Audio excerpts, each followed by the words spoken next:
Bebe, you have been supporting Museveni for a long time, and maybe this can cause some problem kwa baadhi ya watu Uganda. Even tumeshuhudia baadhi ya wasanii wenzako as Bobi Wine. You guys mmekuwa na changamoto hapo, yes, some beef na vitu vingine kama hivyo. Na sasa hivi Museveni anakwenda tena kwenye kugombea nafasi nyingine ya rais. Yes. What's your take on this? Na Bobi Wine pia. Yeah, what's your take on that? It's very simple. Unajua hii Uganda is a country where people made the decision. Hiyo decision ilikuwa ya multi-party. Okay? Sasa tuko na democracy. Kila mtu ana choose easily. It's your choice, you make your choice. Okay? Kwa juu ya one sio ati wasanii they are not countrymen. We are also countrymen, most especially legends like me who want to see the whole sector. Nataka lazima niangalie hiyo sector developed. Unajua, huko in Uganda, me I'm very okay with I support him, President Museveni. Of course iko na effect kwa juu ya una split ma funds. Lakini kama unaweza kuwa explainia kwa nini, why? Because the question is why. Unajua, kwa juu ya me I've supported him, President Museveni, for over 30 years. Yeah, sure. Sindio? One, hiyo ni job yangu, nalipwa. Okay? Sasa as a citizen, I get paid. I look for jobs of unajua kama campaign. Unaenda pale, unaimba, unalipwa very well. That's a line of employment. Number two, to me alikuwa na vision ya Uganda. Me ama Uganda, nataka kuangalia mtu anaweza kudevelop Uganda, anaweza economically transform the country. Nataka mtu with a vision hiyo. Sio, my problem is not how long you have been there. My problem is niko na pesa kwa pocket. Is my country development, how you impact people, how you impact on people's financial situation. Sio how long you've been there. Kwa juu, that's how the mentality hiyo imewekiwa, it was put in us by the Western world. Angalia those the presidents who come to compete in America, you see they are always above 70 years old, and then they are telling you here ulete mtoto was 35 years old. Experience gani? Ajui mundu, ajui nothing. Kwa just because a young man can talk, ule anakuja nasema we sisi tunatakawa just because our country is young. Wana take advantage ya young brains. Unajua young brains they don't digest a lot. Kufanya tu sisi ni wa Gen Z, tunataka hivi, lakini wanataka lazima wa Gen Z wapate guidance. Na guidance inatoka kwa my experienced people. Unajua, sasa we angalia saa hii Africa, the issue is, unless if a president has knowledge, okay, and experience, that's the only way your country will develop economically. So that's why for me, siko na problem. And Bobi, how do you see Bobi? Lazima he should earn experience. Let him go through the time, go through the process. Kwa juu ya unajua this country, our country was a third world country. Tulikuwa kwa too many wars. This is a country that just got oil, okay, and gold. Unajua what that means? Hiyo ina mean war. The Western world wako na interests zingine hapo, wanataka ma oil, wanataka ma gold. Ukipatia hiyo country kwa mtoto hivi, yeye anakula na msichana wake hapa wanakaa, alafu nyinyi mtakufa tu, si ndio? Kwa juu ajui external politics for countries. Anaweza to learn a bit here and there within, but then because you lack that experience with time, lazima you can plunger the country in a lot of problem. Uganda ni landlocked country. And unaweza kuleta trouble within East Africa yote kwa juu ya hiyo one country like this. So that's why it's very crucial that we have someone who understands the army, because sisi hapo Uganda, the army has done a very good job within the region to keep the peace within the region. And then bila peace hakuna economic transformation. Without peace, there's no economy without peace.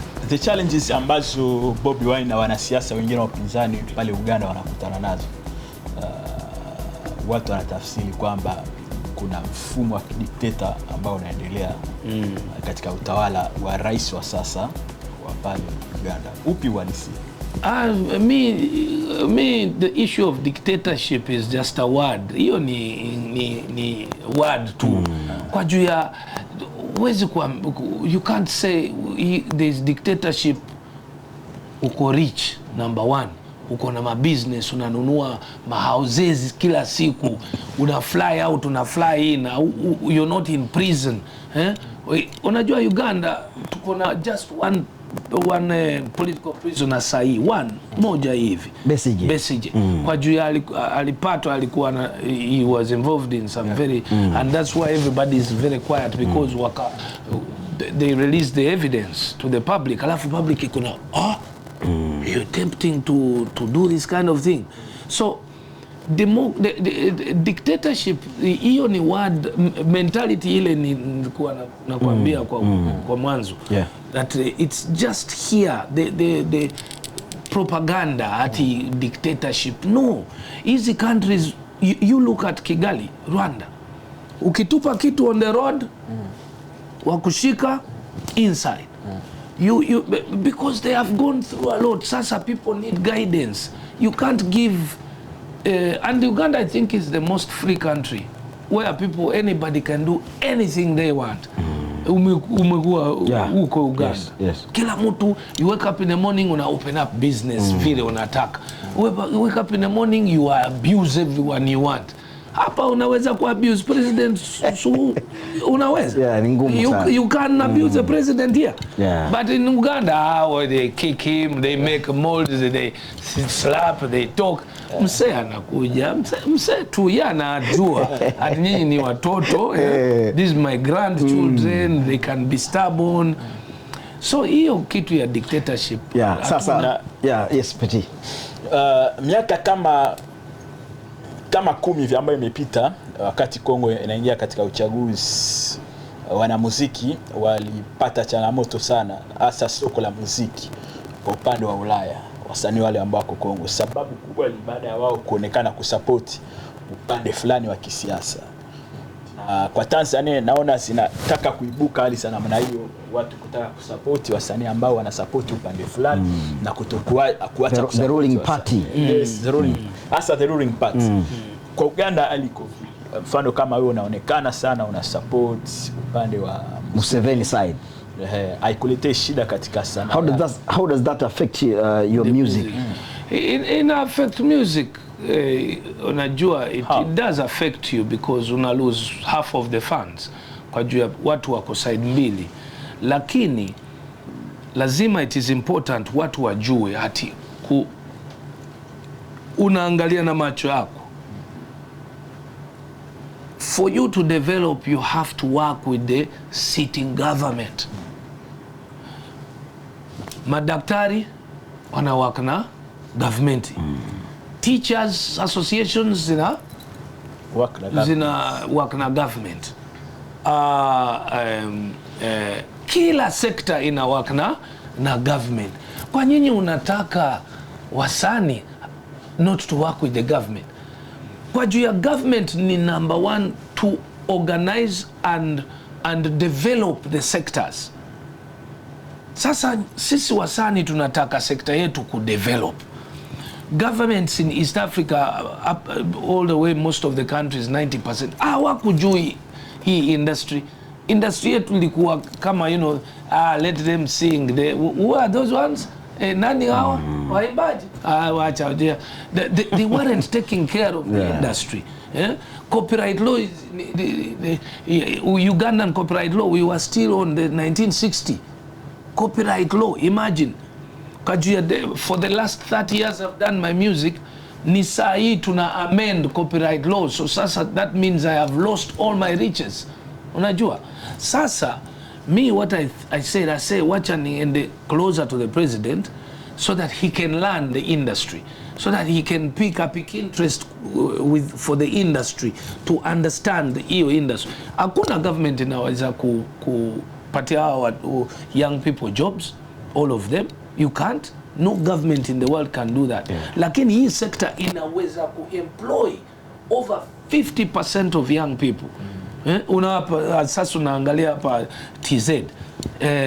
Ni entertainment industry, uko na nao content creators, producers, singers, writers, nini wote everyone is making their own money, unajua.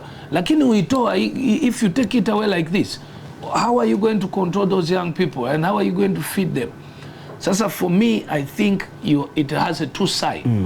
Unaweza lose half of the people but for the good reason. Sio ati una support political party na oppress watu. No. We support me mwenyewe na msupport Museveni kwa juu I have studied where he's taking the country economically. If it was wrong, I could, unajua mi Bebe, I say, I don't hide. If it was wrong, I would have been on the other side. Unajua my father, alikuwa he was a minister. He was minister. For energy. Yes. He left the party and created his own party to do opposition. Kamwambia mse, wacha mi naangalia hii vision ya huyu mse, lazima nakaapa, najua. So lazima ina affect, but if it is for a good reason, it's okay.